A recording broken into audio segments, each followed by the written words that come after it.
Si Jesus ang tanging daan patungo sa Ama. Sinabi ni Jesus sa kanila, "Huwag kayong mabagabag. Magtiwala kayo sa Diyos at magtiwala rin kayo sa akin.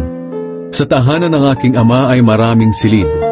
Pupunta ako roon para ipaghanda kayo ng lugar. Hindi ko ito sasabihin kung hindi ito totoo.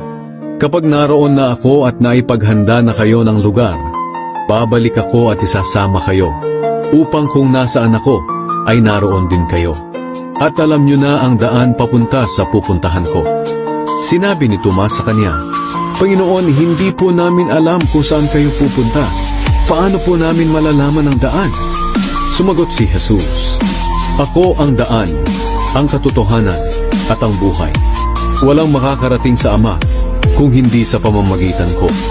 Kung kilalan nyo ako, kilalan nyo na rin ang aking Ama.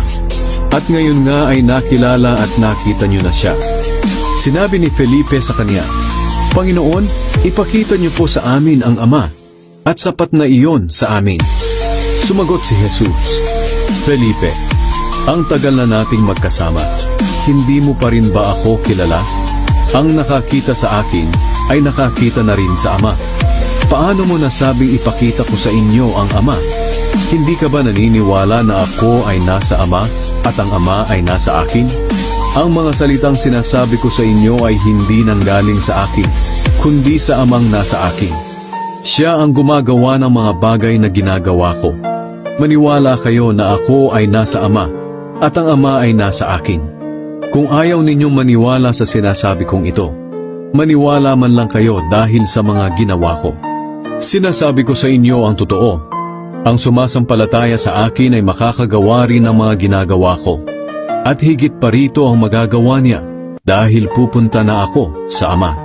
At anuman ang hilingin nyo sa aking pangalan ay gagawin ko upang maparangalan ng Ama sa pamamagitan ko na kanyang anak.